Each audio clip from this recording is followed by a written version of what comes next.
disonancias, por las desavenencias entre civilizaciones de muy diferente cuño. Entonces, hubo muchos, sobre todo los políticos, que quisieron remediar esta situación. Esto hay que evitarlo. Estaban los actos terroristas. Esto hay que hacer algo. Pues bien, la UNESCO creó unas becas para el que quisiera investigar sobre la ruta de la seda, para que se sacara punta al lápiz y se supiera todo lo que pasó y cómo funcionó y qué es lo que queda de monumentos. Habían muchos abudas, por ejemplo, y algunos se preguntará, bueno, pero ¿qué tendrá que ver eso con el terrorismo ni con nada? Pues tiene mucho que ver, porque la UNESCO cuando hizo esto, supongo, por eso digo que lo importante del libro son las reflexiones, supongo, y yo pondría la mano en el fuego, de que ella se guió por lo siguiente: oye, si la ruta de la seda no fue solo una vía de paso de mercancías, sino fue una vía de contraste de pareceres, de ideas y religiones. Oye, que esa ruta de la seda compenetró, en cierto modo, a las civilizaciones oriental y occidental. Oriental por la parte de China, etcétera, etcétera, y la occidental, España, también el norte de África, lo que sea. Pero hubo una compenetración, un contacto. Nosotros nos aprovechamos, por ejemplo, los chinos en el siglo VIII ya imprimían libros. Nosotros tardamos 7 u 8 siglos más. Pero ellos nos enseñaron cosas. Por ejemplo, cómo se hacía la pólvora. Nosotros también. Ciertas cosas médicas que ellos desconocían. Pero era un camino de contacto entre dos civilizaciones muy distintas. Y eso hay que aprovechar las experiencias vividas. Y no me cabe la menor duda que la UNESCO, si lo hizo, fue por eso. En el año 1995 hay un año de las Naciones Unidas dedicado a la tolerancia. Lógico, era el caldo de cultivo que se estaba creando en esos instantes.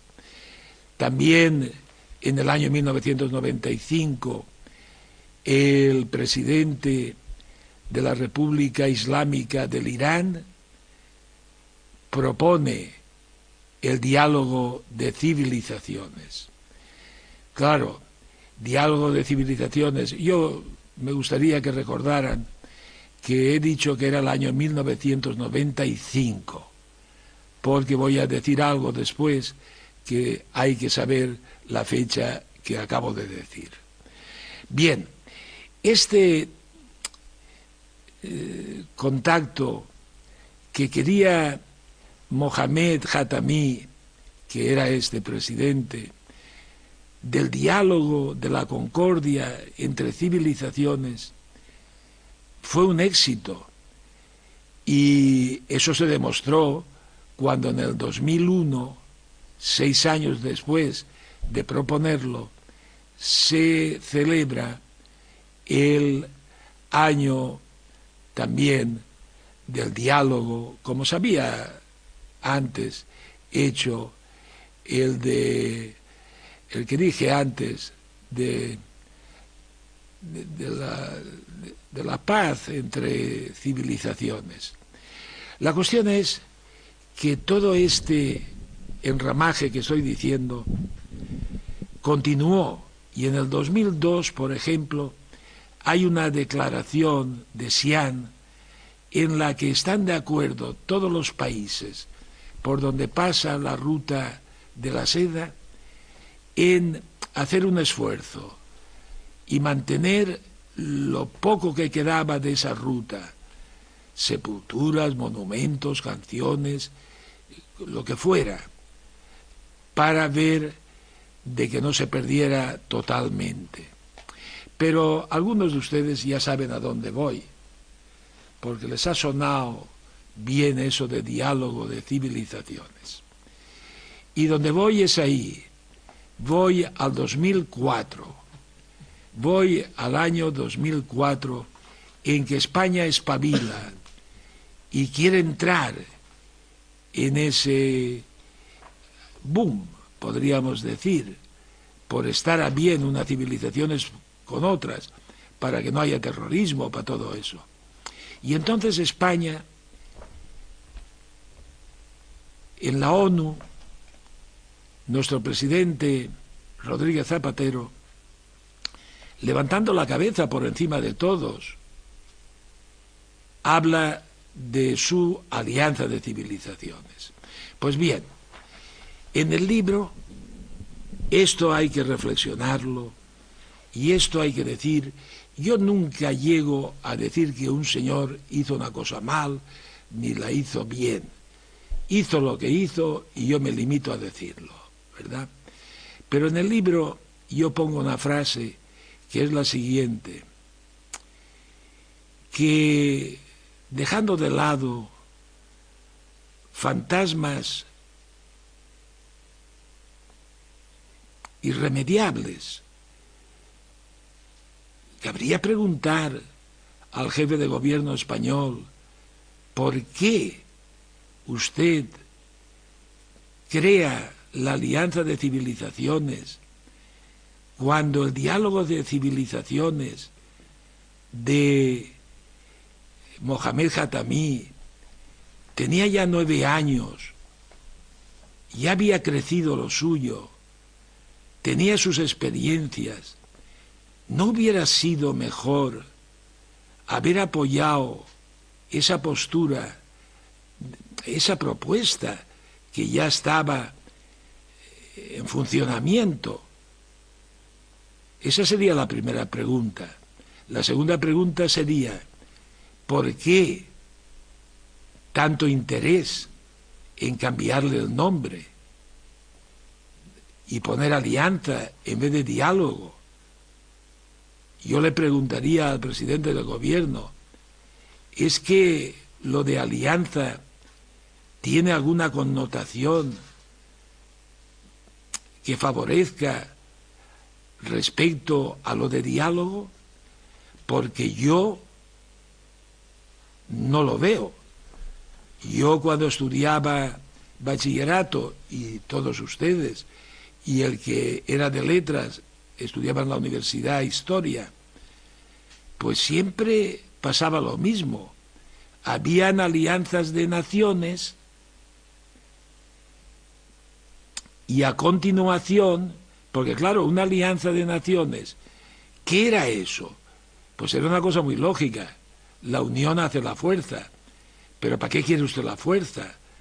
Pues sí, se veía enseguida que la alianza de civilizaciones de tal país con tal era para luchar contra cuál, que era al contrario común a esos dos. Y entonces la alianza, según esto que estoy diciendo, tiene connotaciones guerreras.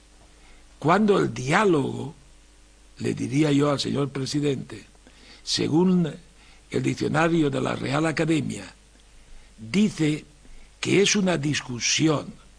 Fíjate, puede ser discutida, es un trato, pero siempre tiende a una avenencia. Esa avenencia puede existir o no. Totalmente, miel sobre hojuelas. Parcialmente, pues parcialmente. No hay acuerdo ninguno. Bien, pero no se han dejado muertos en el camino. Que en las guerras sí caen muertos. Y este es el planteamiento que yo le doy al libro, el de que las personas le den su impronta. Hay que pensar por uno mismo. Yo lo que acabo de decir a mí me parece muy lógico, pero no digo, ni diría nunca, que Rodríguez Zapatero lo hizo mal. ¿Por qué no lo diría? Porque él debía tener más datos que yo cuando lo hizo. pero yo no sé qué datos son. Y sé que el razonamiento que acabo de hacer a mí me llena plenamente de lógica. Si había algo hecho, podría haberse mantenido, que no interesa mantenerlo por lo que sea, que yo desconozco, pues muy bien, pues sea como fuere, ¿verdad?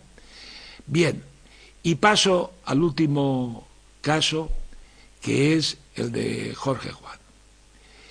Jorge Juan, a mí me interesaría mucho esto último que digo sobre Jorge Juan, porque he dicho antes que al ser ustedes de Novelda, pues las ideas deben quedar muy claras, ¿eh? Yo hay veces que veo cosas, por ejemplo, que podían ser oscuras.